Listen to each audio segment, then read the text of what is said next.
What are we talking about today? What are we talking about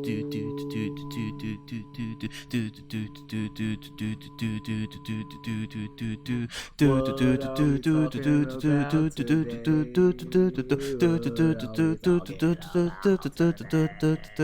I pokes and head jokes. I don't, yeah. All right. Okay. 3, 2, 1. Welcome back to Eye Pokes and Head Chokes, episode 175. 75? 175. Yeah, I almost said 145 for some reason. I don't know. I always forget every time. But welcome back. It's myself. It's Alex. You got Mr. Koola, and you have our guest that we probably should have had a long time ago on the show. But being that we have these circumstances now, we got my boy Rayshawn on. Yeah, welcome to the show. Thank you for thank you, fellas. Thank you. It's totally honor. Truly an honor.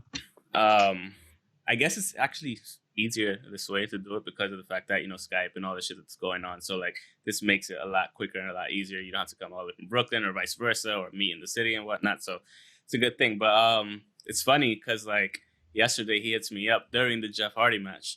And I'm just like, he's like, yo, what's your account stuff? I was just like, yeah, I could have sworn I gave it to you 5 times. He's like, yeah, but Jeff Hardy's on. He's like, I think you changed it up or something. So I was like, yeah, you're right. So then he just started texting back and forth and everything. And then during that tag match, he started talking shit. And I was just like, yeah.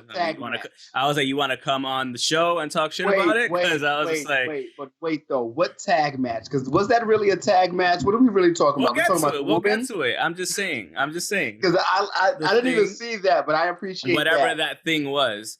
No, yeah, that's why I was just like, yo, you kind of talking shit about it. You want to come on the show? And he was just like, yes. He gave me that, that Ice Cube for Friday. The Ice Cube, he gave me that gift, and I was like, I bet. Oh, that sounds good. So, we're here. I mean, we're here to talk about Backlash, and towards the end of the show, we're probably going to preview the New Japan Cup coming up, which I highly implore you to do. I will give you my login details throughout the week. So, actually, I think it's way more enjoyable. It's way more enjoyable. Amazing wrestling you're going to be watching. So, we'll definitely preview, and we'll clue you into things little here and there. Afterwards, but for the time being, since we're talking WWE, since we're talking Backlash, I think are we gonna do just a run through the thing real quick and then just get back to him? What do you think? Is that the quickest way to do it? Yeah, let's run through it. All right. So first, we had on the pre-show, I believe, on the kickoff show, we had United States Championship match: Apollo Crews versus Andrade Cien Almas, which Apollo Crews ended up retaining his championship. After that, we started the show with Women's Tag Team Championship match: Bayley and Sasha Banks retaining their titles versus the Iconics, Nikki Cross and Alexa Bliss. Then we had Jeff Hardy versus Sheamus. Sheamus won via pinfall. We had the Raw Women's Championship match, Asuka versus Nia Jax, that ended in a double countout. After that, we had the Universal Championship match, Braun Strowman versus The Miz and John Morrison in the handicap match. And I wish that was Braun Strowman held on to it. So, yeah. Then after that, we had the WWE Championship match, Drew McIntyre versus Bobby Lashley, and Drew McIntyre held on to his title. In a pretty good match, actually. And then after that, we had some production show that made no sense. And then after that, we had the greatest wrestling match ever, Edge versus Randy Orton, which was a pretty fucking good match, honestly speaking, with all things considered. It was a phenomenal match, to be honest. Even in terms of WWE, because I rewatched it this morning, like I told you I would. It was a phenomenal match for the most. Even with the injury, even with the injury that happened in the match, that was a really great match. Yeah, and the funny thing is, talking about that, who the fuck was I talking to? I was talking to somebody else about it, but he got injured in the match, but still kept going. And that's the thing about wrestling: you get injured in the match, and you still keep going regardless. And finish. But it was produced. It was a very produced. It was. They had to retape. He actually got hurt during a retaping. Yeah, which is the odd enough thing. They did most of the match, but he got hurt. Edge got hurt, and tore his triceps during the retaping. So you could tell in different segments he was perfectly fine, but at the end when he's outstretched, you see right here it's all red right under his wow. it's bloody and bruised underneath the elbow guard. But yeah, I mean, we could just start from the top. Good shit on Apollo Crews for keeping his championship. We need some more black champions. We need some more diverse champions in bitch. So good to see. Yeah, him, I'll say hold on to diverse it. because Yeah. I'll say more diverse. Yeah, I mean, but this is the thing: the United States Championship, the Intercontinental, you No. always either have you have a minority holding it for the most part, most of the time, which is fine. True, but what I mean by diverse is just interchangeable characters. It doesn't always absolutely. have to be minority character, as long as it's just different people. Like, it doesn't always have to be the new day holding the title all the time. It doesn't always have to be them. They're not the only black guys in the company. You're right. Well, absolutely right. They're the most entertaining. So that is definitely true. Yeah, that is definitely true. 100%. But I mean, they it need was a to good just match. build more with them, around them. Like, if they can make like, maybe too much, but if they can make like just a conglomerate some way, somehow, and it doesn't have to be Vince on don't screen, like factions. and it doesn't have to be on screen. It can be like, I guess, quote unquote, black creative of just people, or just. I get it. I agree with you, but I just, Vince being Vince, like, one, you'll see it as a faction. Two, you had that with Titus O'Neil and trying to do his like whatever. I don't even mean that. I just mean like behind the scenes as well. Like, we seen them go back and forth with the same people over and over and over again. That's because they have a certain type of connection with the Usos, certain type of connection with the bar at the time. I want to see more than just that. I want to see them be like, depending on how good you are, you can be, depending on how great you are, you can be good with anybody. I want to see them be good and great with other people. It is happening right now. It's happening with Miz and Morrison from time to time, but I just want to see more. And I would love to see, like, it doesn't always have to be a tag team thing. Like, even backstage stuff, even like interviews, like how somebody like can interrupt somebody else's promo, playful. Like, it doesn't always have to be a strong storyline with the New Day, and sometimes it could just be one person from the New Day just talking to someone else at times. But that's what I mean by like conglomerate. It doesn't have to be a faction, even though like backstage politics would kill the idea that I have because that is backstage politics. But I think that goes back to what I was saying the week before with MVP being a producer and no longer being a producer. Like, that could have been part of that. True. Yeah, you're right. I agree. Yeah, I don't want to talk no more on that because that was a lot. So yeah, the women's tag team championship match, it was actually a pretty good match. Like, I enjoyed it. I don't know if y'all both saw it, but for the most part, like it had its moments. They all had their spots to shine. And she just rolled the motherfucker up. Like, I mean, what are you gonna do? Yeah. Alexis is tiny. You could just roll her, and she won't have enough weight to pop back out of this shit. So like, I love Alexa Bliss, but like, I mean, that's, it is what it is. I like that they're really doing this tag team thing right for the women, at least. Like, they're about to defend the title on NXT this Wednesday. So yeah, that's why I've been saying for the longest time, like, if you're gonna have the tag team championships, like, it should be just one tag team heavyweight championship for everybody to be involved. Because when you break it down between brands, you don't have enough tag teams, and we see the same stale shit all the time. And there's a lot of rumors already going towards, hey, we're probably gonna re-X the brand split shit and just start, because everybody's filtering back and forth, flying back and forth regardless. I like the brand split, but the integration of going from one show to another, because it's expectations. You expect the Raw title to be on the Raw show. You don't expect it to be on NXT or SmackDown, but that's a surprise. Like, come on. Like, I like it. And you can even do like the false integration of, oh yeah, we're gonna have this title, these tag titles versus these tag titles. Who's gonna win? Just put it, and it doesn't matter if they're actually gonna make it.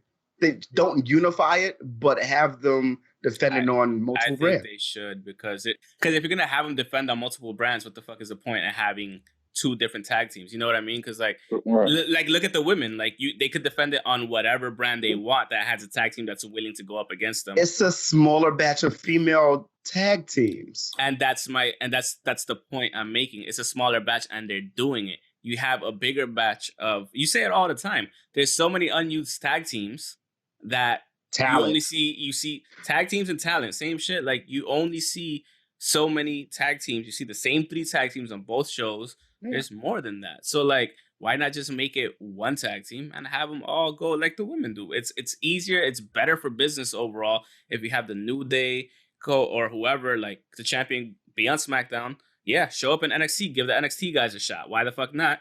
And go back to Raw. Or like, it doesn't matter. Like it would just be so much better competition wise, because otherwise you're just gonna keep seeing New Day versus the Usos. New Day versus the Bar, which doesn't exist anymore. I agree, but at the same time, I disagree. Like, I get it. I get what you're saying. I just still disagree because it still needs to have, like, exclusivity. Brand split for me. And the only reason you're getting brand split is because of the networks, honestly speaking, at this point. Yeah, most definitely. Yeah.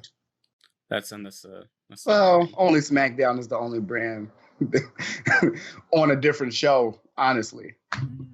That and NXT UK, no one knows where to find that. That's just on the network. Yeah, I mean, for the most part, NXT used to be on the network, so it was kind of the same. It was most of this shit was on 2 networks regardless. So yeah. So since you're the Jeff Hardy fan, since that's your boy, let's talk about it. We had the Jeff Hardy versus Sheamus match. Honestly speaking, I think it was a lot better than a lot of people thought it was going to be. And it was a pretty decent match. The outcome was kind of predictable. It was predictable. It was an okay match.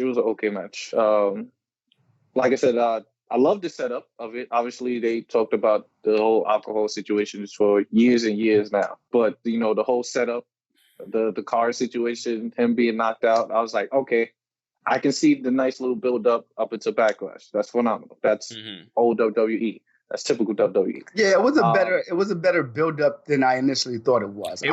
I'll say that. Because like, when we were talking about it initially, we were just like, oh, they're just talking about his old alcoholism shit. But then when you really look at it, it's like, oh, somebody's framing him. Okay. Right.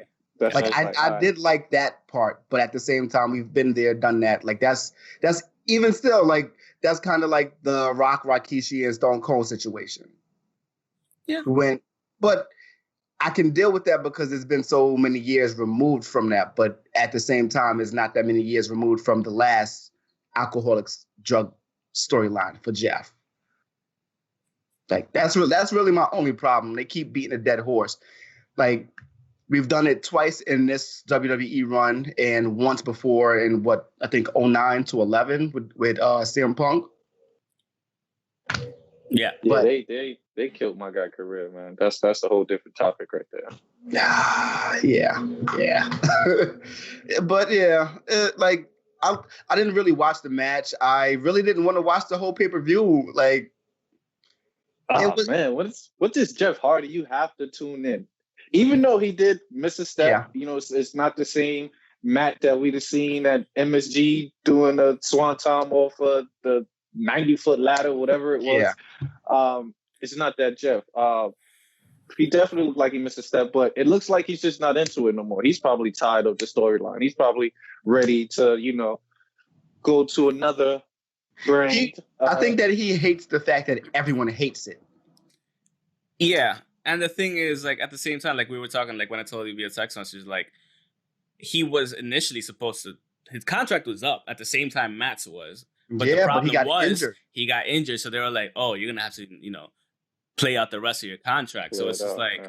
And that's the bullshit that I was telling you, Alex. Like, you can, like, depending on who you are, you can do the whole Bret Hart thing and be injured, but still show up and still be utilized. Like, I don't know. Some people may not want that. Some people may not agree with that, but it's still like, it's not running out your contract. Like, it's not, you don't get to re-sign, or you can renegotiate. If you're on TV, you're on TV, you're being used. Like, if you feel like you're not going to get that push or that respectable push when you come back, or they're trying to headlock you into a deal because you were injured on their time, but they're not really going to take care of you. Like, figure out a way. Like, use me some way, somehow. Let me be a manager. Let me be an interviewer. Let me work my way into speaking up about how much I'm going to kick ass when I come back. Something. Because I think it's a waste sometimes. I think he burned his bridges with the WWE a lot with these situations because Jeff could have been top tier, like seriously top tier. Even when he won the heavyweight championship, you know, you can't get that push unless you're that guy. And I believe they thought Jeff was that guy. But then of course he was at that time. Wait, I legit don't remember. Around the CM Punk time. Around the CM Punk time. Come on, Alex. You forgot that then Brock came and just devoured. That's probably why then.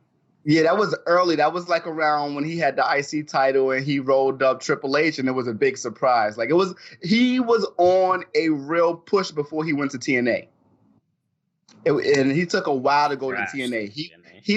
He went after Kurt Angle. Like after Kurt left, Jeff left, and he left like maybe like 2 years after Kurt. So yeah, he had a real push. They were behind him. But the thing about WWE and backstage creative and backstage politics is, if one person don't believe you and they put that into Vince's head. We talked about this with Wilkins. It's like, okay, yeah, I believe you. I understand that. Like, we all have our qualms with this guy, and he's always going to be this, even if he's not on it right now. Like, sometimes it's just shitty because even Matt could have had a better run when he was there.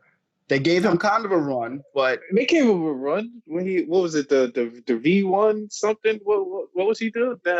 Version 1. But even after that, like I'm talking about recently with Bray, like the leader of Worlds, like that was pretty.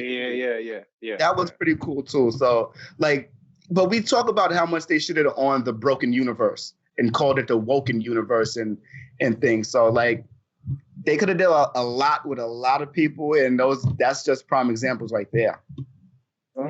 Yeah. I don't know, but I don't know. Like I'm ready for him to leave too. I'm ready for Jeff to leave. I'm ready for a lot of people to leave and just go wherever they want to go. They don't have to stay in the States. That's how I feel. We've been saying that shit for fucking years. So like, but I also read the fact that, you know, Jeff wanted a lot of control with certain things. You know, he wanted to switch up the character. You know, he wanted to switch up, you know, certain things. So then, of course, he wanted creative control over the things that they did before, and that's ultimately like why Matt Hardy left. Like in terms of before coming back to WWE, they were the greatest tag team in the universe type shit. So like they were going around everywhere winning gold. Every promotion. So like it was I forgot what the name of the fucking quest was, but like the quest for gold, I think. Was it the quest for gold? Yeah. So like they were just winning in every championship. Like they won the Ring of Honor one, they didn't win the New Japan one, but they won. That's the only one. That's the only one they didn't win. They won the TNA one. They went to fucking Mexico and won that one. Like I would love when Jeff gets released, they go on like I guess a request of gold and end up going to New Japan. That would be great. That would be awesome because there's a lot of tag teams over there. But I love Matt with AEW, man. Matt is doing his thing. He's taking on like that. He's mainstream. He's A1. Like I love all that. I love it. That's what happens when you give the fucking control that they want. Like, because and like when you look at people like the Revival, they just wanted control, like better creative control over the character. Not like full, but like they didn't want to be clowns. Yeah, they didn't want to be clowns, which they kind of were. So like, and that's a problem with a lot of WWE shit. Like, if coming into WWE, if you're known, they're gonna be like, oh, nah, we gotta break you down, build you back up. And it's like, nah, you don't gotta do that. People already know me. Just use what you have, use what I already built, and it makes the whole thing better. But it's just like, nah. This is like, nah. I need to do it. We'll keep the name, but we're gonna rebuild you. We're gonna break your shit down, break everything that everyone knows about you. They won't keep the name, and that's the worst part. Yeah, it depends on who you are. You could be AJ, Leo Rush, the Hardys. Like, even the fact that when they came back, the Hardys came back in 2017, like they had to go back to that old gimmick. Dun, dun, dun, dun. I hated that. Man, you hated that gimmick, but that was No, I mean not before. Now, No, I love 17. I it was love just the like, gimmick. nah, man. The broken gimmick is so much more expansive and better than the Hardys, and it's still at the same time, to me, it takes away what they built with WWE up until Matt's version 1 or up until Jeff having that title. Like, you forget certain things because it's like the reintroduction is, oh, look who they were when they were a tag team back up to 03. Like, they don't talk about single title holders in that, like, and they don't talk about them in that same perspective. It's like it's like the same thing we just said. Like, they break them down to build you back up. Like, they want to put you in a certain time. And I get it. It's sometimes it's about nostalgia, but sometimes it's about what have you been doing since you've been gone. And the story with that is, oh, you've been away from wrestling since you was here the last time. No. No, they that's haven't. What they always, it was like, they've been wrestling. You just don't want to acknowledge anybody else or any other promotion or their accomplishments in said promotions. Like, exactly. You could have made it like, oh, they're back after conquering the rest of the world. The easiest thing to do. Yeah. That was the easiest thing to do. And they just didn't with AJ and Nakamura, they just say Japan. Yeah. They don't they don't acknowledge the indies or the lower levels of the states. They just mention Japan. Yeah. So, but let me bring it to another point of view from you guys. So, unfortunately, I wasn't able to see Matt and Jeff on TNA as much. Mm-hmm. So, I caught onto it late when Alex kind of put me on to. So, Alex usually put me on to, because I was just like, once everything died down with WWE, wrestling was just like, all right, man, I'm done. I'm cool. So, I wasn't fortunate to see them do that until later on when I saw, I'm like, okay, that's cool. So, when they came back to WWE, it brings out the old fans. You bring it back, that millions and millions of individuals that was like, oh snap, this is when I was watching it. This is when I was it. So that like nostalgia. Me, right. So, for even like if The Rock could come back today, I guarantee you that's 2 million extra people that's going to come back and watch the show because of what we're used to. We're kind of still stuck in that old thing.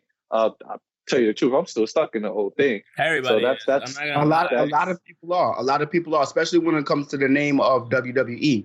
You pick back up where you last watched, right? Or what was the last best thing to you? Exactly, the last best era to you, and that's like.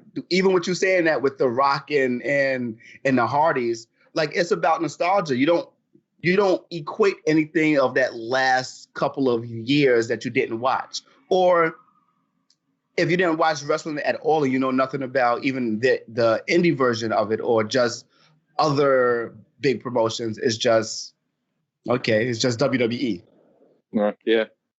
Because everyone says that. And I'm like, I definitely understand, but it's like, that's WWE's fault. It's more, and it's WWE's fault because they have to respect those other brands and they just refuse to. They refuse to. But yeah, I think we can move on to the Raw Women's Championship match. Asuka versus Nia Jax. Hard hitting, of course. It was pretty decent for the most part until the end, and they just made it a double counter. I was just like, yeah, I didn't agree with that either. I was like, why? Just have the champion win. Just because she's not as big doesn't mean she hasn't fucked people up before. Like, this woman is probably still overall the best wrestler on the planet in terms of women, and who was that, if you remind me? Asuka. Okay. Like, this was my first time watching her fight. Okay. I thought off the back, Nia Jax was going to win because I've seen her matches before. And I'm like, all right, she's brutal. Brute force. She's a brute force. It's I'm like, that's it. She can. Well, I mean, that's what dominates in the wrestling to a certain extent. Yes, skills and all of that definitely plays a role. But when I saw the highlights leading up to it, I'm like, oh, that's a no contest. That's a no brainer who's going to win. And then I'm like, don't do this, guys. Don't do that. But then I did see the talent that the other lady has, and she's definitely deserving of that title. Definitely. Yeah, Asuka. You is do know really that she's shit. like the undefeated. Like, she has the undefeated streak in all WWE, right? Like, she beat Goldberg's shit like a while ago. Really? She So how was long undefeated. she's been? How long she been? She's been with the company for like at least 4 years already. About 4 years. Nice. 4 or 5 years maybe. Nice. So she started at NXT, went undefeated from there, was a champion for forever, and then just vacated the title and went up to Raw. Like that's how much of a beast she was.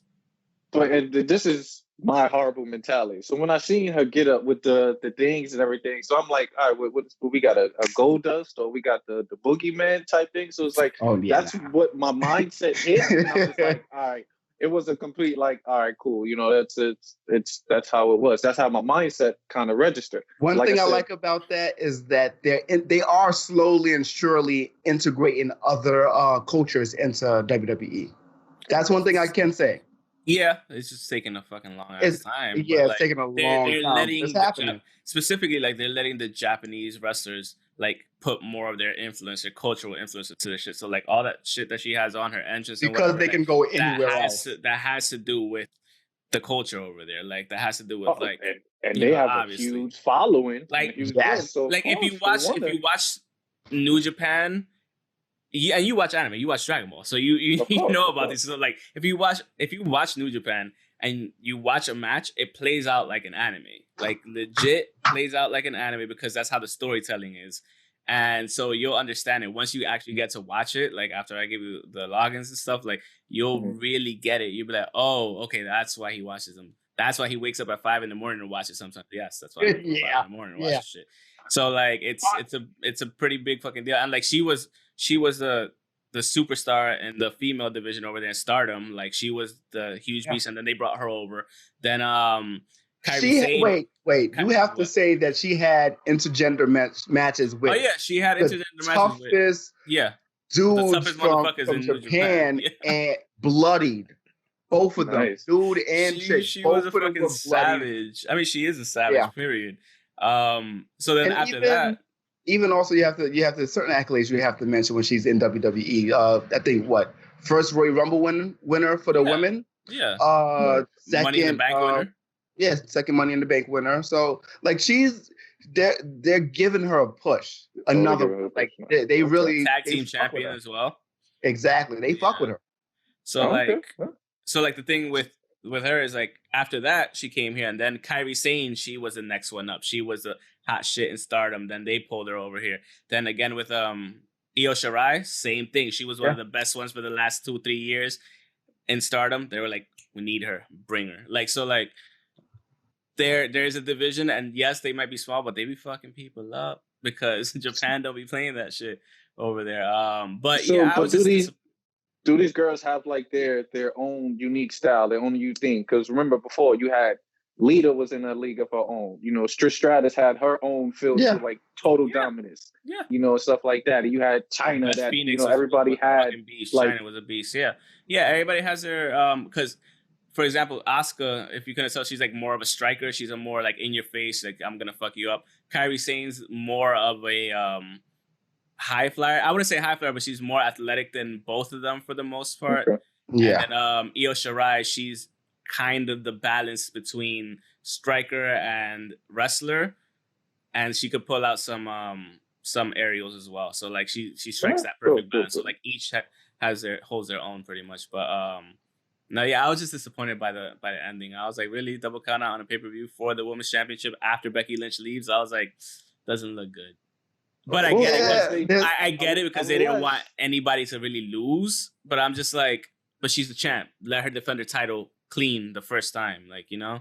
True. Unless they want to do something on the back end, let's say for whatever show they're on, if they're on SmackDown or if they're on Raw, they probably want to highlight that could be one of the matches that they can actually utilize or to continue the storyline. No, yeah, for sure. This probably just to do that. Because we have I don't know how the storylines go now. We got Extreme Rules, and then we have after that we have SummerSlam. So Jesus.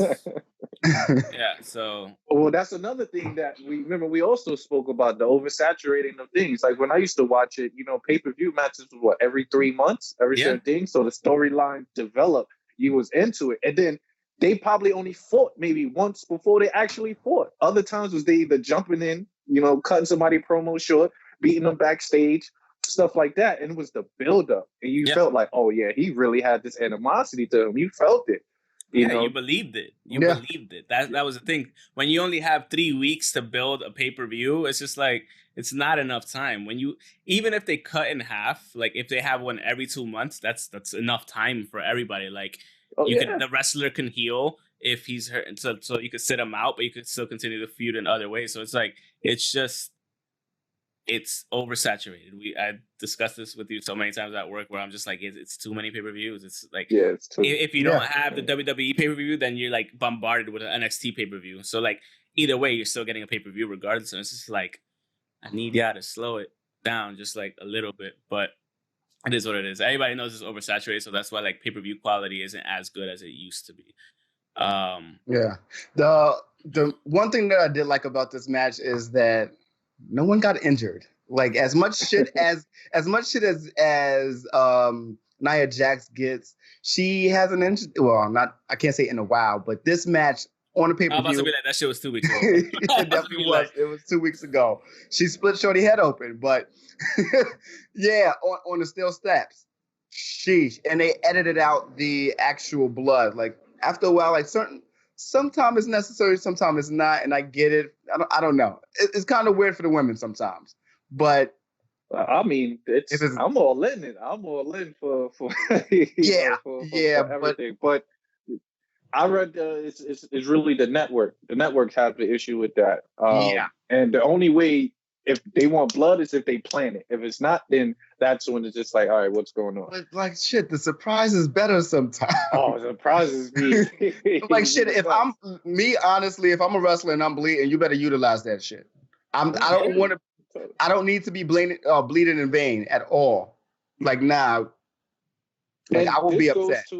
And this is my thing for watching certain things now, is just the talent. You know, the talent, you got the talent, but then you also got people that don't have the acting skills behind it, you know, that don't have the charisma behind it to kind of roll with it, you know, sporadic. Like this happened, all right, we're going to reverse this and do that. And have that camaraderie with the partner for them to know, okay, we're going to roll with this also. Yeah. So, you know, that's, oh man, I can go on and on, you know, with those situations and watching, you know, obviously the old wrestling tunes and stuff, of how these dudes, they build relationships. They knew certain thing and it panned out perfect.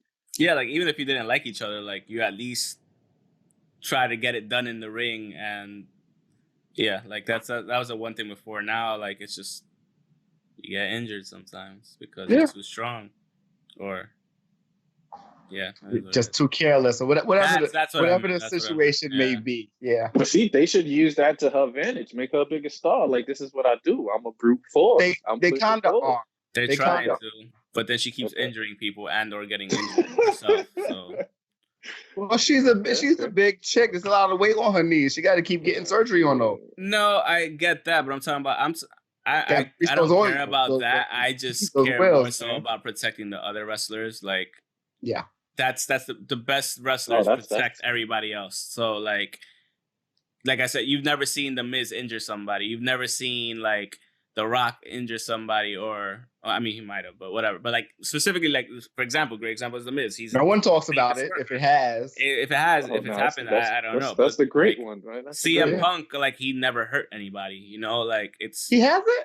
Not that I'm aware of. Okay. I don't think so either, though. I don't think Brock Lesnar has even hurt anybody. He's one of the safest people to work with, regardless of how big he is. Oh, that is shocking. With that superstar. Yeah, he almost killed himself. That's he almost killed himself. But like, honestly, despite getting all those suplexes and this and that, like for the most part, everybody, you never hear, oh, Brock Lesnar hurt me or this and that or whatever. Like, you've really never heard it for the most part. No, we haven't. But yeah, moving on to the Universal Championship, Braun Strowman versus The Miz and John Morrison, the handicap match. It went on for longer than I thought it did. It went 7 minutes. So I had the over-under at 5, and I picked under 5. We should really start betting on this shit, how long the matches will take with Braun Strowman. But yeah, it was, they made it somewhat close for a little bit. I didn't see this either. It took them it took them 4 minutes to finally go for his knees, which took way too long. And I was just like, why wouldn't you go for his knees in the first place? Like that, I would have just been drop kicking his knees the whole time. That's the main. Yeah, that's the best story of any big guy versus any one person or two people fight ever. Like, I'm just tired of what they're doing with it the was Miz. Decent. And the funny thing is, I was watching with some of my other friends, and like we were watching on Discord again, and then there was just like, can the Miz get a championship run? I was like, fucking thank you. I was like, for saying that. I was like, because a lot of people don't realize he's one of the better workers, and his championship run that ended against John Cena at WrestleMania like years ago, almost 10 years ago, like was one of his best outputs, period. And he was the fucking man back then. So I'm like, and not that he's not now, it's just that they just... He was way more over. Yeah. Like, he was more widely over. I just don't know. Like, even if he's a heel, like, and he gets the championship, that's even better. But, like, for me, it's just like, he needs a run. He needs a fucking run. And we talked about it with Wilkins. Like, he needs a fucking run. Like, it's yeah. I don't think he wants one anymore because it has happened and where he's at in his personal life, 2 kids and that whole spiel. But I honestly, the world would love. If that's the case, have one more. Yeah. And call it quits. There's too many people that just have one run, and he's not somebody who just deserves one run. Exactly. Or, like I said, at least break the Intercontinental Championship record within WWE. That's too. At least no, that too. I enjoyed the fight. Yeah, I think it was decent. Strowman is a beast. I want him to obtain every title possible because that man is a problem from what I've seen. But even though he took on two little guys in a sense, I like John Morrison though. I think he needs to get the huge push more so from what I saw from that fight alone. It looked like the Miz kind of relied on him a lot in that fight. I would like for him to get a push. Mainly because, like I said, this is me jumping in, just haven't watched wrestling in a while, jumping in and seeing Backlash. And I'm looking, okay, who got the look, who got the feel, who got the move and stuff like that. I'm like, I can see him getting a run or having a title in general, period, whatever it is. And Strowman, he should be fighting whoever is top dog. He should be the brand to me. Yeah. I mean, I think it took way too long for them to give him the title, period. They should have done it 2 years ago when the iron was hot, and they fucking didn't. So it's once again Roman the situation. Same fucking Roman Reigns situation. And then because Roman wasn't there, it was like, okay, let's just give it to Braun Strowman. It's just like, that's not how this works. So Universal is pretty much the title for both sides, right? Yeah. Yeah, you can say that. So it's top of the top, or not necessarily? It's still right now because it's like the world versus the heavyweight. So put it this way: if Brock Lesnar or Roman Reigns held it, it would be above the WWE Championship. But because it's Braun Strowman and Drew McIntyre holding it, they're kind of equal right now. Because let's be honest, I think it's way easier to take away the title from Drew McIntyre than it is for somebody to realistically, like if you really think about it, like in terms of size and whatever. Okay. We know that Drew McIntyre Galloway is the same. It's like the way better wrestler. Obviously. Oh man, we know this for sure. I said, I jumped into it. He caught my eye. Lie. I'm so mad. It was a couple of years ago. He was on the indie scene. He had a match in the Bronx somewhere that we could not find. We found out about it, I think, like the night after. Yep. So mad. And this was like right around when we just started the podcast and we were trying to figure out like what indie shows to go to, where's what. And it's like fucking Drew Galloway was in the Bronx fighting, having indie shows. Like, was it Battle Club? It was Battle Club. It was Battle Club, and I'm just like, fuck. If we knew better, we'd do better.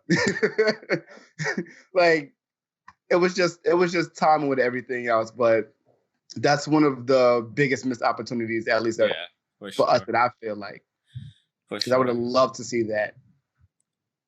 Speaking of WWE Championship, we had Drew McIntyre and Bobby Lashley. It was a good match. I liked it. Of course, Lana fucks it up for him as per usual, and I think it was a really well worked match. I had no issues with it really. I didn't see this either. Well, when I saw her come out, from like seeing the story mode play out, and when you saw her come out, you already knew, okay, he's going to lose. I think that was my only little downfall. The match itself was phenomenal. No, yeah, the match was good. Bobby like I said, I haven't seen him in a minute, but I know Bobby was there before, and seeing him now, he looks way better shape. He's moving good. But yeah, no, that what's this guy name? MVP? Yeah, no, not well. He was fine with me. I remember he was wrestling before. He played a good role with that. But the actual champion, Drew McIntyre. Yeah, McIntyre. That guy, he deserves the title.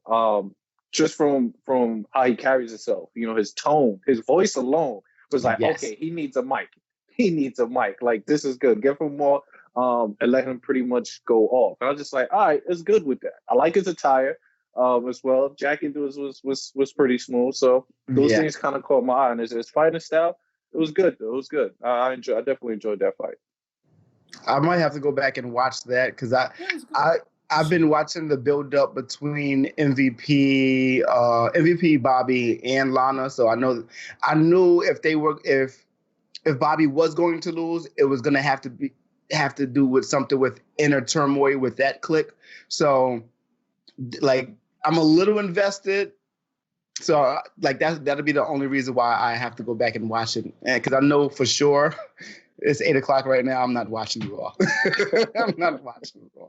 I'm saving up my. I'm about to go to sleep early so I can wake up at 5 and watch this shit tomorrow morning. So. Exactly. That's what I'm waiting for. That's what I'm saving my wrestling energy for. Like New Japan. Like actual really good wrestling. So Alex, let's talk about the tag team backstage production. Can we just not just skip it and just pretend like it didn't exist? Because like honestly speaking, I think that's the best course of action at this point. Because I don't know what I saw. I don't know why I still kept watching it, and I felt like this is my problem. Watching that, and I told you via text message, like watching that fucked up the final match for me, fucked up the main event for me because I was just so stuck on like. What the fuck did I just watch? I couldn't enjoy the next match, and which is why I told you, like, I'm gonna have to rewatch it tomorrow. I watched it this morning, and I was like, this was just fucking awesome. I was like, this was really good, but like, it just took me completely. It was so ridiculous. It just took me completely out of the. It was very hokey pay-per-view, and I was just like, why? Why couldn't you just have a regular match? It was a very bad palate cleanser. Because if anything, start with this. Start the show with this. Okay. Or have it in the middle somewhere where it's just like you. At least by the time you get to the main event, you can forget about it for the most part. You have other matches in between. I get it. I get why they put it there, and I get why. Like we talk about how many good matches happen back to back on pay-per-views that we don't get to appreciate because they're back to back. That's why we needed this shitty production there. And I don't feel ashamed at all calling it that because this is what I first started watching. Like I didn't watch the whole card until like I'm used to WWE pay-per-views going on up until like 11:30. Sometimes later. So I'm like, you know what? I'm gonna tune in a little bit later. And this is the quote unquote co-main event, and I'm just like, I don't want to watch. I didn't want to watch. I didn't want to continue watching this. I didn't like the promos to begin with, like them going golfing and them going doing archery and things like that. I didn't like it. I didn't like the reintroduction of the Viking Raiders. So it was just a bad introduction to a pay-per-view for me. I should have started from the beginning and not start watching live. Like you gotta go back to Japan, man. My thing is, y'all might have to put me on to the Street Profits. Who are these guys? Who's like what's I don't know. They came out of nowhere from NXT, and then 6 weeks later had the championships from. I don't know what happened. Yeah, they're completely. They were good in NXT. They were good in NXT. They were decent. Good. They were decent. No, they were actually pretty good, and you had the Viking Raiders. They were kind of there at the same time. Almost, they were just as good. They were just as good as they are now. They put on better performances. That's the thing. That's what I mean. Like they put on. Everyone does. They weren't. I'm not gonna say pigeonholed, but they weren't like, oh, we got two black guys. Let's make them funny and put them on Raw. Like we have two black guys who can talk. We have two black guys who can talk very well and can have you on the edge of your seat.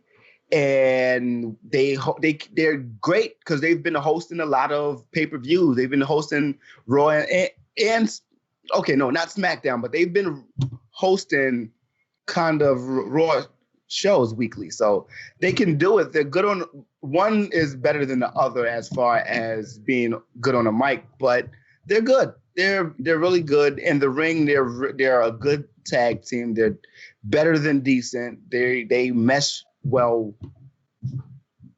That's really all you could. That's really all I can say. So what I saw from it is pretty much you broke down everything. Obviously, like I said, I'm tuning in and I'm like, okay, these guys have the acting skills.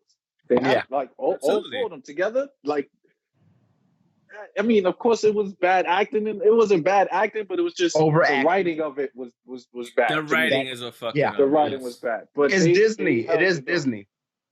WWE is Disney. Yeah. Right, that's what it comes down to. You know, and then even the whole scene of him daydreaming and stuff like that or whatever, I'm just like, okay, I can dig that, you know. And then even with she saying, you know, one guy's cuter than the other, you know, not you. That made me laugh. Like I tuned in a little bit more to that. Like, okay, I like the humor to that. That's fine. If that's their gimmick. If that's not their gimmick, then it's just like that's what they're turning into right now. That is what they're turning into right now. But like I said, it's the fact that we just had two good. It would have been two great matches back to back. You have to think about Drew McIntyre and Lashley being 15 minutes, and then after this was going to be Randy and Edge. What's the problem with that? 45 minutes. What's the problem with that? This is my thing. Like, I get that they want to break up. It would not have been appreciated, and it's 45 minutes of two people. You remember the last man standing match? Everyone hated how long that match was. You said it wouldn't have been appreciated, right? I couldn't appreciate it because of that shit I saw before it. That's my main problem. That's what I'm getting at. That just went on too long. Because it took me out. And that's the other thing. It went on for too long. It was like, what, 20 minutes? If they would have got rid of the ninjas, everything else probably would have been. Yeah, I don't know what they're doing with Tozawa. That's my guy. They made him a fucking ninja with whoever the dude was. I was lost. I was really lost. I thought that was Shaq. You said it was Babatunde. I think it was Babatunde. I think it was, man. So, I don't know. Yeah, it was definitely. It went on too long. It was a bad palate cleanser. Like, you don't need production matches every fucking time. You just don't. I get that we're in this COVID era of wrestling and all that shit, but like, you don't need it in every pay-per-view. You just don't. It wasn't even a match. There was no count. Like, it doesn't even count. That's what I'm saying. Because she came through and she was just like, "Hey," she was like, "What are you guys doing? You have a match coming up," and I'm just like. And I was so mad. I was like, wait a minute. They're not going to do this shit again. We're not going to have a match right after I'd have turned it off. I would have turned it off right there. Most definitely. But I mean, I'm interested in seeing them go at it in the ring just to, you know, to see how that goes, honestly. Because I didn't really see any type of fighting. I didn't see no finishes or really anything. With those four, if they let it be whatever it should be, It'd be a great match. It'd be great. It would be great because the Viking Raiders, who are formerly the Viking Experience, the War Machine is what we really call them. Because they held those titles forever in New Japan. That's Ring of Honor. That's New Japan. They were on their shit out there. And New Japan is a lot more gritty. It's a lot more, when it comes to the production of everything, it's more about the matches and the fighting than it is about the storyline. I'm gonna show him the Hiromu and Dragon Lee match, the last one. That's just, so he could. That's gonna be his taste of it. The introduction that's gonna be his introduction. He could be like, I need to see more of this shit. But that would be a really great match if they just let the four of them just do whatever the fuck they want to do instead of just being entertaining for kids. Because that's really what I equate. What I equate WWE to be at this point. Like there has to be a Disney version of everything. Like, I could put my niece to watch it and not be worried. I'm like, okay. You don't have to talk about sex with her. You don't have to talk about blood with her. You don't it's a lot you don't have to do. Well, I guess that was the downfall. We had the Attitude Era where that was it. We had the Attitude and we had Ruthless Aggression, and then after that, I just went. Yeah, which I get what they did in terms of like, hey, let's make more money, let's make this more accessible to kids. I get it, I understand. Yeah. And every greatness definitely skips a generation. So we need this generation. We need the PG era, and we need whatever this generation is for WWE. Maybe something may change, maybe not. I don't know. We have a shit ton of competition for WWE. So now, really doesn't matter for me when it comes to WWE. All right, so the greatest wrestling match ever. I was scared. I did not think this was gonna live up to that name. Great fucking match. I mean, like, honestly speaking, like, once in the first 3 minutes watching it, I was like, I get it. I understand what they mean, because like, if you've seen Randy Orton's tweets talking shit about like, the flippy stuff and this and that, blah blah, talking shit about wrestlers that are probably better than him. Well, Ospreay specifically. Oh, he was? I didn't catch that. No, I'm saying like, that's what all the flippy shit was about. Like, that was about Will Ospreay is like 230 right now, right? I know. He's fucking he said I can't do that shit no more. He's like, nah, stop talking about that shit. Nah, but like the thing is like they took it back to pure wrestling. Well, mostly pure wrestling in the beginning. A little bit of chain, they built it up. They built it up perfectly. Yeah. So I was just like, okay. They had to. It was 45 fucking minutes. I know what you're doing. And that's the other thing. It's easy for a 45-minute match to be bad. It is. Because you could have a lot of lulls and it would make a lot of sense. But here, they paced it properly. I'm pretty sure they worked on it together because they're good friends. They worked on it together the whole time, and they're like, hey, this is when we're going to do this, this is when we're going to do this, this is when we're going to do this. And like you said, they retaped it a couple sections. And I think for the most part, everything we saw, like, I think it was really good. The only thing I can take away from it is all the other finishers from everybody else, which kind of, I get why they did it. And it was kind of cool. And then I was just like, but you really didn't need it. But then at the same time, I'm like, yeah, but it was still kind of cool. So I was kind of like in a stuck place between it. They needed that. Yeah, they did. But in order to show off, like, I get overall, like, in order to show off, like, hey, like, we're pulling from everybody to show off, like, why WWE was the shit. Not is the shit anymore, because let's be serious. But the thing is, like, yeah, like, I get that aspect of it. And once I was able to watch it this morning, I was like, this is fucking, I give it at least a 4 out of 5 minimum. I'll probably give it like a 4.5 if I'm being, maybe, 4 4.5. being honest, it's somewhere between there. I can't really tell, but yeah, it was a really good match. So I just like the fact that they did incorporate everyone like The Rock. They incorporated Triple H. They incorporated even Chris Benoit. Without saying it, like they incorporated not just their moves, but everyone. Even those two Bret people. Hart almost at one point with the fucking sharpshooter. They're like, it's a Canadian staple. Like it was a lot of great things about it that just needs to happen a little bit more. But I get it why it won't happen, and I get why it's going to be like one-offs. But I was really worried that this match wasn't gonna be what it was supposed to be, because we just had the Daniel Bryan and AJ match for the IC title on SmackDown, and that was amazing. I didn't watch that. I still have yet to watch it. So as amazing as you would think that would be, the technical and just the psychology of that match, that's exactly why it would be that amazing. But Friday to Sunday, I wasn't sure. I really wasn't sure. So that's pretty much what goes into like why they probably did like a whole bunch of recuts, and they said that they filmed the match on the 7th. They filmed it on the 7th, and certain things had to be done, of course.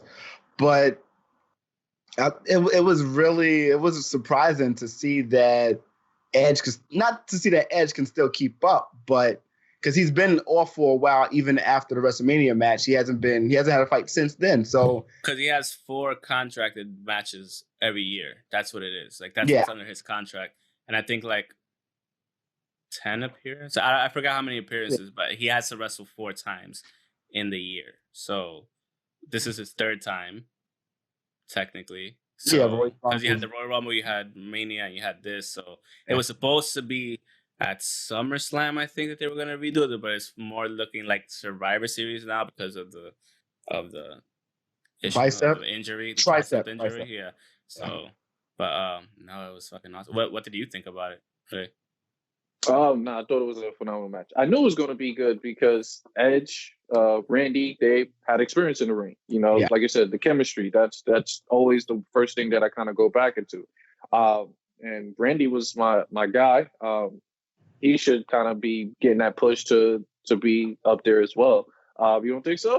No, it's not that I don't think so. It's just that he is 12, 13-time WWE champion. He doesn't 13. need. Oh, so that I 13. really?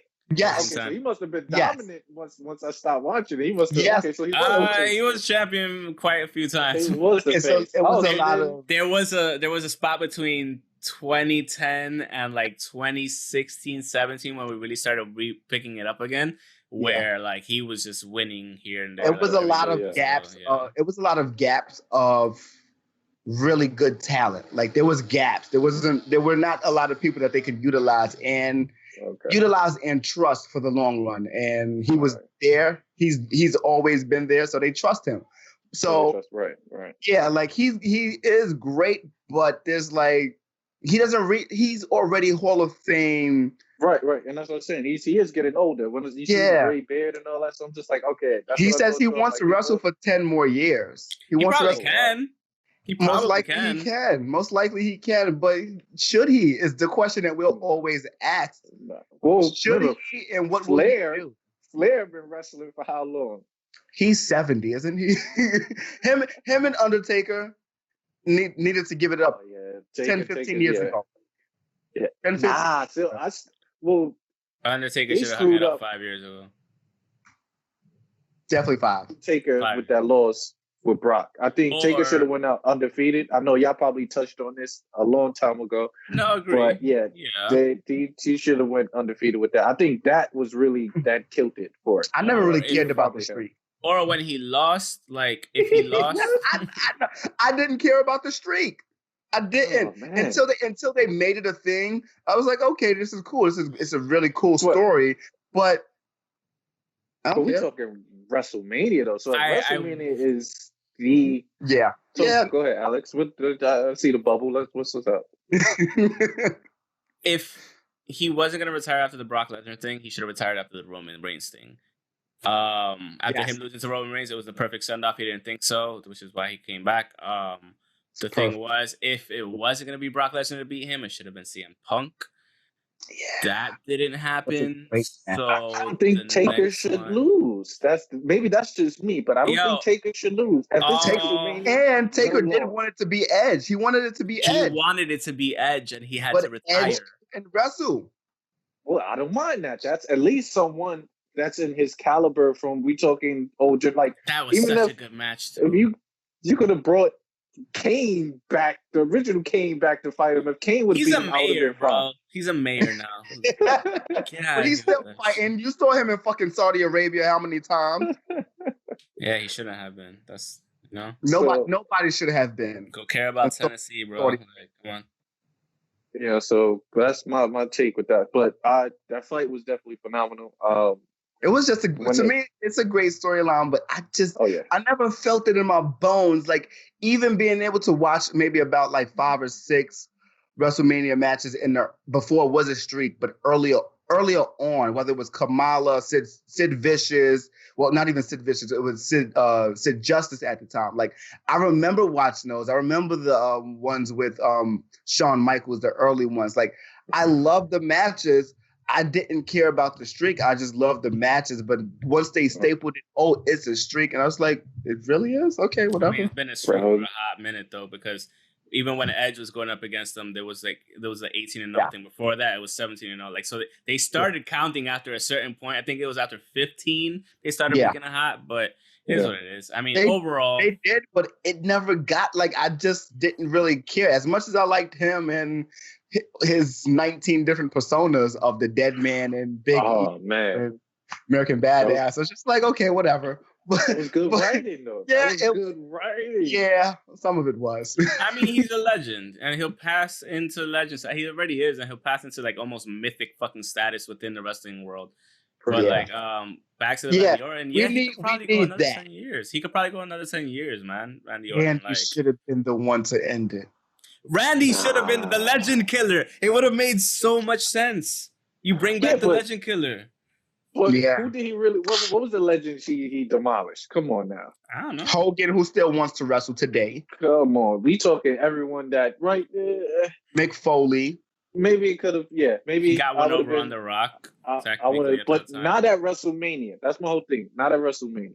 But that would have been the perfect. It has to be at WrestleMania. That would have been the perfect cap to the Legend Killer and Undertaker. That would have been the perfect cap. It'd have been like, okay, like you have to hand it over. Like the Legend Killer is the retiring match. That would have been the smartest thing to do, and it can still be done. It can still be done technically. Vince, you listening, Vince? That's that motherfucker don't listen to nobody. That's a problem. Creative. That's a problem. The creative's listening. So like, what do you like overall? I know you missed half of the pay-per-view, but like overall, like what would you give it? Like because this match, honestly speaking, like it does elevate the pay-per-view, but the match before it kind of like really downgrades it for me. So it's kind of like sitting somewhere like I'd say probably like at a 7 because of that match, because of the production. From what I've seen, I give the main event. I give Randy and Edge a 4, maybe 4.5, and I give I've only seen that match and I only seen the Street Profits, the Viking Profits as they named them. Only seen those 2 matches. So exactly that drops it down to 3 out of 5 for me. Because I didn't. Okay. 5.5. Yeah, because I didn't see the whole thing. I mean, you didn't see the whole thing, so yeah. I really didn't want to watch it. Like, it was a lot of shit. I didn't get it either, but, And we just had In Your House. And that's what I'm saying. That goes back to that. Like, it's just too much shit happening at the same time. That's the problem. At least that's what's good about SmackDown and Raw not having brand exclusive pay-per-views. Yeah. That's one good factor. What about you, Rayshawn, since you saw most of it? Yeah, so I saw most of it. And from my perspective, as someone that's just kind of jumping in and watching it, if we're doing it out of a 5, I'm going to truly give it a 5 out of 5. And like I said, from my point of view, it's because I'm seeing new talent. I'm seeing where they can go. I'm seeing, certain things that's drawing me in. Like, I want to see certain fighters kind of where they pretty much excel at. So that's my take on it. You're not optimistic. He's not jaded anymore.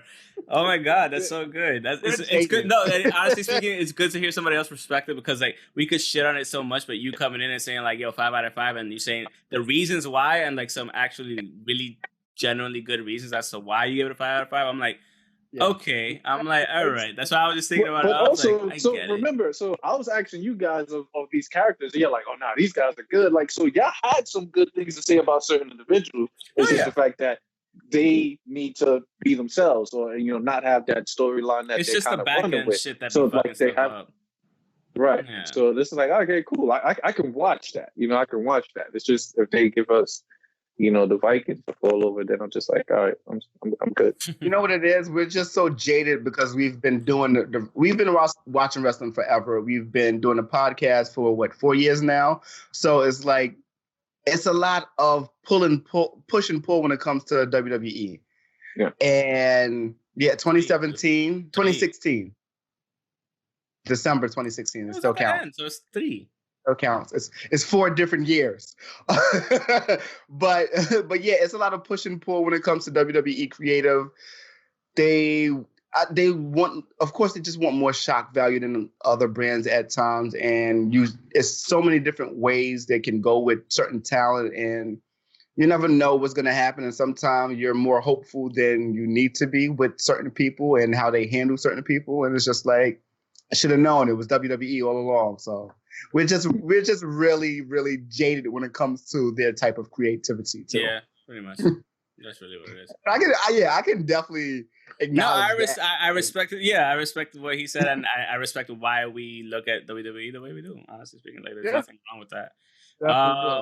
So jumping into New Japan Cup, it starts tomorrow, or technically right into that. Yeah, we have to because fuck everything else. I don't care about anything else. If it's WWE, AEW, I really don't care. Okay, wait. So let me get my last WWE thing off, right? So there was a segment about a week ago or maybe 2 weeks ago with Otis and Mandy Rose in a pool. Okay. And it was Zack Ryder's pool, who it no longer works for Zack Ryder. They didn't ask Zack Ryder. They asked Chelsea Green, the girlfriend. Okay. How can they use it? Like Zack Ryder said he was like, they were pretty much right next to each other when they were like texting back and forth. And Zack was really pissed off once Chelsea asked, like, they have my number. Why won't they ask? Why won't they call me? That's my house before it's her house. Like, why wouldn't they? Sir, it's because fuck WWE. And that's like, he said he was fucking fuming. Like, that's disrespectful. It's my house. I'm your former superstar. All you have to do is text me. That's it. Yo, can we use your pool? Bet. Give me money. That's it. You're renting the space and time out. Give me money. Yeah, and the way they got around it was like Miz and Morrison was like, yo, we're gonna come to the house. He was like, yeah, nah, he didn't believe it was gonna happen. Because they're all fucking friends and shit like that. But he's like, I don't believe it was gonna happen. And then they just showed up. It's like, okay, but he said initially he was really fucking hot, which I would be. Yeah, understandably. Like, don't ask my girlfriend if y'all can use her pool when y'all know it's my pool. Mm-hmm. That's disrespectful. That's oh man. Actually, I think they might be married now. I don't know. I thought they were engaged. Yeah, that's why I'm thinking they might be married because they are engaged. But that they're fucking shady over there. They're shady for that. Like, ask both people. Like, what do you think? Do you think we should ask him? Like, not even do you think we should ask him? When is the right time to ask him? I mean, just ask. Just talk ask. To him. Just talk ask. To him. We need a favor. Sorry, like, I know we just released you, but like, yo, we'll pay you for the time and for the space to use. That's it. That's all you have to do. And even have a pop-up spot in the shit too. Something. Like, that's crazy. I read that like a week ago, and I'm like, I forgot to mention this before, but it's WWE, bro. I'm not surprised. That's some shady shit. Yeah, that's really it. That's all I had for WWE. Okay. That and Edge tricep. That was it. Got it. Yeah, some shady shit. But yeah, looking forward to tomorrow. New Japan. So like, you're new to New Japan. I'm getting tonight actually, or tomorrow morning, early morning, or late night, whatever the fuck. But you're gonna be new to New Japan. I'm gonna show you one of the best matches I could probably show you later. I'm gonna send you the login and whatnot. But like, so they do a lot of tournaments. So one of their major tournaments, like, they usually split it between heavyweight division and light heavyweight division. So this one, the New Japan Cup, is usually a heavyweight division thing. But because of the fact of the whole COVID thing, and they had a lot of shit derailed, they're allowing the super juniors, that's what they call their light heavyweight division, to partake in the tournament. Usually you have one of the best tournaments ever called the Best of the Super Juniors, which is the best of the light heavyweights, 205 weight limit, and cruiserweights, and it's like the best fucking shit you'll see, honestly speaking. It sucks that like we're not able to see it this year, but that's why they included them. So like on the left side of the bracket, which is tomorrow and Wednesday, you have so there's a lot of names, Japanese, that I'm gonna throw at you that you're not gonna know, but you'll know them if you start watching them. So you're gonna have Togi Makabe versus Yota Tsuji. Then you have Tomohiro Ishii versus El Desperado, which should be really good. That's the one to watch. Yeah, that's the one I want to watch. Tomohiro Ishii, his nickname is the Stone Pitbull. He's a fucking beast. He looks like a pitbull. He looks like a pitbull. He looks like little yes, you'll understand once you see him. Yeah. Like Chaz? Yes. Yeah, yes. he's the Japanese Taz. That's the perfect way to put it. Yeah. And he's very efficient and hard hitting. So yes, very much. Yeah. Then we have Toru Yano and Jado. That's going to be a fun match. It should be a fun match, a stupid match, but I love Yano. And Tomoaki Hanma and Hiromu Takahashi rounds up tomorrow's matches. So they only have 4 matches, 8 people. Then on Wednesday, you have Kazuchika Okada versus Gato. That's going to be a good Kazuchika story. Okada is the John Cena. Is John Cena of New Japan. He's Japanese John Cena. Better in every single way you can imagine. Like, every way you can think of. Well, he has the most picture perfect. He has the most picture perfect drop kick you will ever see in your life. Like you're gonna be like, yo, it looks video game-ish, like to the point where it's just ridiculous. The height his drop kick is better than Edge, is better than Randy Orton, bro. It's better than Kane's, and they have good drop kicks for the height that they are. Yeah. Then you have Yuji Nagata versus Minoru Suzuki. That's going to be another one. Is another savage beast. He's leader of Suzuki-gun, is another faction. So they have different factions. They have Chaos, they have Suzuki-gun, Los Ingobernables de Japón, and which one's the other one, which is short LIJ. And is there another one? Bullet Club? The Bullet Club. But they changed their logo, so it kind of fucked me up. But Bullet Club. So 4 main factions. Shut up. 4 main factions. And it's but they all wrestle within each other too. So it's not like, oh, it's one versus the other all the time. It's just like they're just 4 factions. There's no real crazy animosity, but they work it into the storylines here and there. But so he's just a beast. Suzuki. When you have Suzuki versus Tomohiro Ishii, those are the most fun to watch because those are the hardest hitting matches you'll ever see, and we've gotten plenty of those. So that's really good to watch. Then you have Yuya Uemura, I don't know who the hell that is, versus I don't know either. Yoshinobu Kanemaru, and Gabriel Kidd versus Taiji Ishimori, which should be really good. That's going to be really good. Yeah. And then on next week, I believe, we have on June 22nd, we have Hiroshi Tanahashi versus Taichi, which should be a good match. Kota Ibushi versus Zack Sabre Jr., which is kind of early for them to be having that match, but why would they do that? Why would they even put them on the same side of the bracket? Exactly. Or at least like put them on the same side, just like on top and bottom. Exactly. Then after that we have Ryosuke Taguchi versus Sonata. Zach is losing really good. Zach has to lose that in his new body. Yeah, I guess so. Like I don't know which other way to put it. He just packed on like pretty much like 40 pounds since April. And Zack Sabre Jr. Yeah. No. I'm thinking what you call it, but Will Ospreay. Yeah. Zach. He's gonna get too angry. Zack Sabre Jr. is the best technical wrestler in the world. He's a hot just to let you know.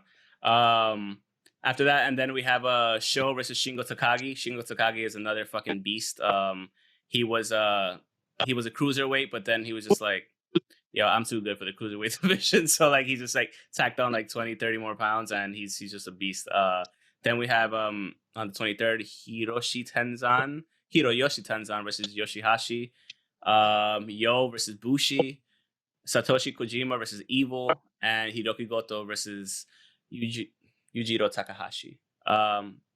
Again, threw a lot of names at you that you don't know. Half of those I actually don't know because I know a lot of accent names. A lot of accent names. Like if he tried to go through them, he'll just like we would still be like in the first bracket. Like we would still half the first half of the bracket. Exactly. So he lets me, and I was supposed to go watch these motherfuckers at when I was gonna go to Japan, but like things happened. COVID. So fucking 2020. But no, it should be good. I'm gonna give you the login. I don't know who's gonna win. They've been out of it for a while, so it should be interesting to watch. Should be fun to watch. One thing I would say also, once you get the login, just search names that you think that that might have been there, that might have been in Japan. Because there's Matt. Eddie Guerrero, they have Brock Lesnar, they have all those people that they had Chris Benoit. They have Chris Jericho. Benoit is under he's the Wild Pegasus in Japan. Yeah. So there's a lot of people that we really appreciate here today, and some stars that's of yesteryear as well. I think China was in a couple of matches over there as well. So yeah, Chris Jericho has been there twice. Like it took him over 20 years to go back. So like it was a big fucking deal. When he went back recently, like he had a bunch of fights that were awesome matches. So like it's a lot to appreciate. Yeah, it is. Like when you look at where they came from and then what they did and then where they are now, it's just like, yo, that's a big fucking deal. So who's the favorite? I don't know. I don't know. I mean, you gotta say Okada. I don't want to say Okada, but then you have Yoshihashi. Shut the fuck up. You have Kota Ibushi there as well, and Sonata ain't no pushover. Neither is Yo. Neither is Sho for that matter. You have Shingo Takagi there. Like it's gonna be interesting. It's only 2 Bullet Club members. I'm excited. Yeah, I'm surprised that these guys aren't in it either. Yeah. Well, no, we have Jado and Gato. They count. They kind of count. Yeah, but I mean the Guerrillas of Destiny, they should have been in there, but whatever. Yeah. It is what it is. But yeah, they got a podcast also. They chill. Exactly. Do you have anything else you want to interrupt with before we close out the show? No. Man's got a baby. He probably got to get back to. Let me interrupt. John Moxley was on a shot of brandy. Really funny. I gotta watch that episode. I heard it was pretty funny. So very funny. FTR was on AEW. They had a match with Butcher and the Blade. Really good match. Who else? They ended the show with Mark Quinn and Cody. Really good match. Really good match. I forgot to watch it. I didn't hear you. What you said? I forgot to watch it. Get to it then. It's a really good match. It's a Cody match. It's a lot of build up to. It's old school. It's old school. Remember, the week before, Mark had an injury with his ankle. So it's a really good match. They have a lot to go through with that. So it's a really good match. It's a really good show, really. Okay. I'll probably get around to it after New Japan.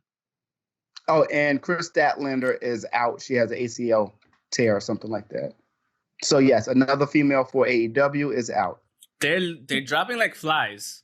Yeah, and I find it weird that the women's division is dropping faster than the men's division. They weren't utilizing them at first, and now they like picked up the pace a little bit too fast, maybe. But I would say they definitely need to like.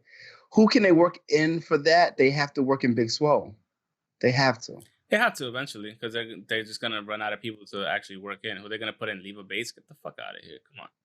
She's not to disrespect her, but it's the character that really fucks her. Yeah, she's a fucking librarian. That's the character. Yeah, I don't need a librarian. I don't need I need a badass librarian right now. I would like a badass librarian that comes out with a stick and hits you if you talk or some shit. But like they ain't doing that. That's a sexy librarian. Exactly. Fuck. But now, yeah. I mean, that's all I got. I figure it out. That's it. So that's the end of the podcast. Thank you so much for watching. Thank you, Rayshawn, for being with us. Long overdue. We could probably try to have you on maybe another time, maybe at the end of another pay-per-view or something, or even previewing a pay-per-view. Who the fuck knows? Or we can continue off with the Japan matches, so I can pretty much give my input on that. Yeah, because we have 2 days of matches. It goes on until the 11th, so of July. So it's a whole last month. So there's a lot to talk about in terms of that. Like once you start getting caught up with that and whatnot. So yeah, but once again, thanks for. And we're obviously not going to talk about UFC Fight Night from Saturday today, so that's fine. Yeah, it wasn't that good. It was decent. It wasn't that good. It wasn't that good. But it was a fight night. Yeah, that's the end of the show. Thanks again for watching, everybody. You can follow us on Twitter at Pokes and Chokes. Myself at _Mr. Alex25_ the other guy on the other side at NU_KEWLA. I had to do it regular this time. You did because you kind of I don't know if you were just churning in the head or whatever, but I don't know. Rayshawn, if you want to throw out a social, I know you generally don't mess around with social media. I could throw out a few things. Probably throw out my gaming YouTube channel, Accepted Asylum. Put up a couple of clips of me playing on my PC. Or you could follow me on Twitter at Rewrite89. Yeah. I got your email, bitch. You can follow us on Facebook at facebook.com/pokesandchokes, Instagram at pokesandchokes podcast. Listen to us on Spotify, iTunes, Google Play Music, Stitcher, and Transistor FM, and get some merch on Redbubble and Threadless. And I have my sample coming in soon from Teespring. So yeah. Did you get more than one? More than just one review? Don't worry about it. We'll talk about it later. That's on the show. Oh yeah, before we go, we gotta definitely check out my full gear though. You gotta check the Austin pants on and all that. You got on the shorts. Oh, you super Austin. Okay. Tribute to Austin. I've got the braces on. But Alex know about my 2 leg injuries. I don't got the braces though. They upstairs. But shout out. Real OG. Man. Thanks again for watching. Thanks for being here, and we'll catch you guys next time. Peace.